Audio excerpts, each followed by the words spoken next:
nerves. Better shake your booties for black girl nerves.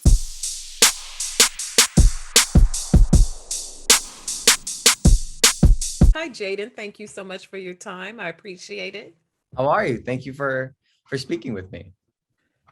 The pleasure is mine. I was thinking about your portrayal, and you did a wonderful job, and I enjoyed your performance in the series. Thank And you. you're among the first people to ever portray Colin Kaepernick in a film or a series or in any capacity since he's emerged as such a polarizing figure. Is that a good thing, a bad thing, indifferent? When you're the first to sort of blaze that trail of iconic people in history? I think Chris Redd played Colin Kaepernick in an SNL skit, but he did a far funnier job than I did.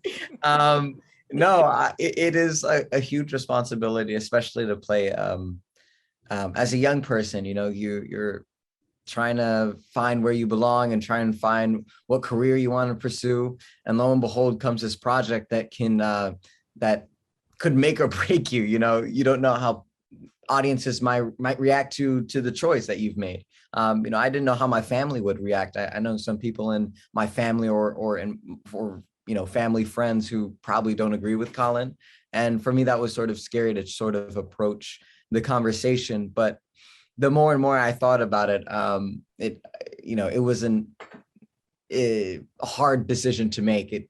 The purpose of the show is to have the conversation so that we don't have to have it again, hopefully. I'm eternally grateful to Ava and Netflix for being brave enough, like Colin, to pursue the project. We've seen Colin covered ad nauseum in the media for his beliefs, his stances, his hair, everything under the sun. After spending time with him, are there nuances or things you learned about him that surprised even you?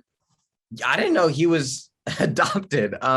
Again, I feel like the media can do this incredible job of exploding people and making them seem larger than life when they're in the limelight.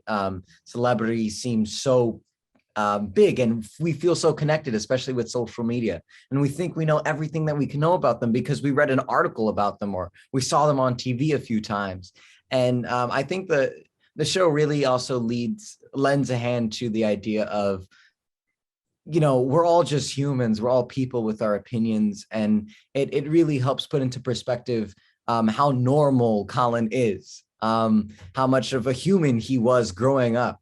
And what are the motivations and catalysts to create a legend? Mm-hmm. You mentioned that there was a lot of internal, you thought about taking this role. Family members may not have agreed. So how, after now participating in this project, has this transformed you as a performer, as someone who takes control of their destiny and role selection? How has all participating in all this affected you personally? I've always thought it was important to do roles and characters that had a deeper conversation. You know, the last project I worked on called Vampires versus the Bronx had a deep underlying story or conversation about gentrification in America. And to me, that was very important. Growing up in Harlem and watching gentrification unfold in my own neighborhood, you know, it was a story I wanted to tell.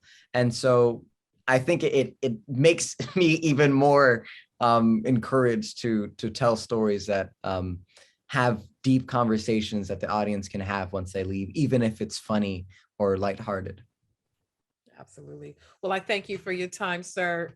I thought you did a wonderful job, and continue selecting these great roles because these stories need to be told. Yes, thank you. Thank you for your time. My pleasure. Take care.